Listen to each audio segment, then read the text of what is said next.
this morning's Business Insight, forget golf course living. Our region's first agri-community is coming to Warren County.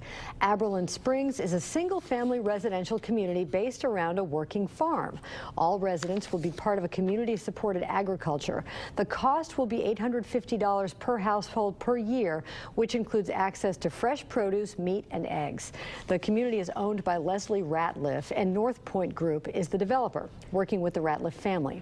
To talk more about the concept, Leslie Ratliff and Maureen McDermott with North Point joined Business Watch producer Kelly Leon in the studio.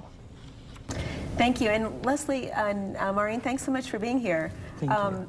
This is such a unique concept. Tell me about the evolution of the concept. Where did it come from? Well, we started studying agri-communities about 3 years ago, and there's over 200 of them in the United States. And we got very excited about the opportunity to save the farm and actually still create community. There's a couple that have gotten a lot of notoriety in the last few years because they were voted Community of the Year. Willisford outside of Washington, D.C., and Serenbe outside of Atlanta are two that come to mind. Wonderful communities, and we've been studying all of those to prepare for Aberlin Springs. And Leslie, you own this farm.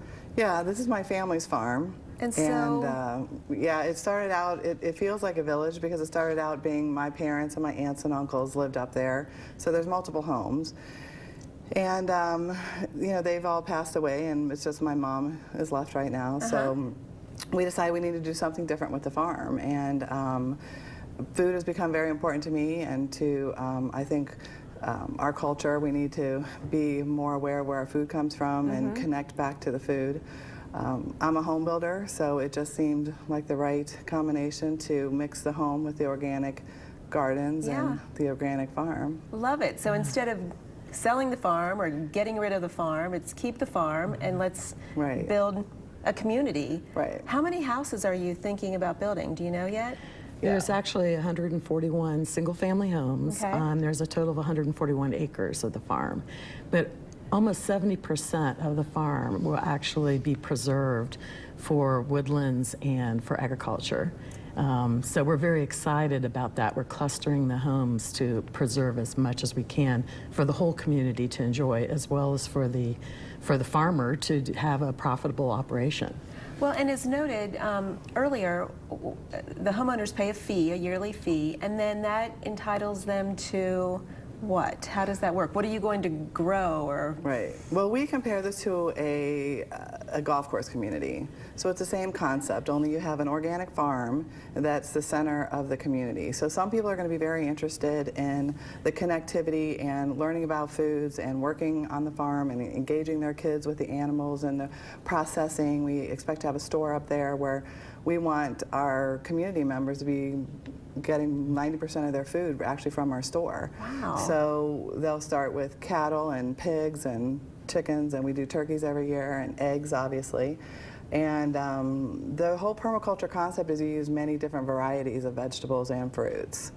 So we think you need to be connected to your food, you need to understand where your food comes from, and our kids are disconnected. Yeah. One of the things that we are hearing already is that we believe this is going to be a multi-generational kind of community. So my mother's generation, they remember living in this type of lifestyle. Yeah. So they want to live up here and bring their grandkids up to fish and see, obviously, you know, how a farm runs and live in that environment. And then my generation, we have kids who we worry are sitting in front of the TV too much. Yeah. So there's just this magic that happens to everybody when they come up to our farm. It's been that way since day one. But what we see is the kids jump out of the car without their cell phones, and the parents always bring them in but lay them down at some point. And it's calm, and it's peaceful, and it's connecting. So will the homeowners actually do the farming, or will somebody be hired to tend to the cattle and the produce? And well, like a golf course, some people are going to be very involved, and then some people aren't going to want to have anything to do with it, and they're just going to want to live up there because it's beautiful. You know, we've set the lots up so all of the lots have private, you know, privacy in the backyards. But they view the farmland, so it's the best of both worlds. And I think it's important to understand that this is a for-profit farming enterprise. So it's not government subsidies. It's Yeah. we're actually looking at it as an educational opportunity to groom more people in the farming industry. So they will be certainly supported by the people who live in the community. They'll be a member of the CSA, the Community Supported Agricultural System, but they'll also reach out to restaurants and people outside of who are residing in Oberlin Springs to be clientele as well. Okay, well, great. This is such a fascinating concept. Keep us posted on how it's going. Come back, let us know. Okay. Best of luck with it. Thank you. Leslie, Maureen, thanks so Thank much you. for being here. It's great. Thanks. Back to you. All right, thank you. And an open house at Oberlin Springs is set for Saturday, April 16th from 1 to 4 p.m.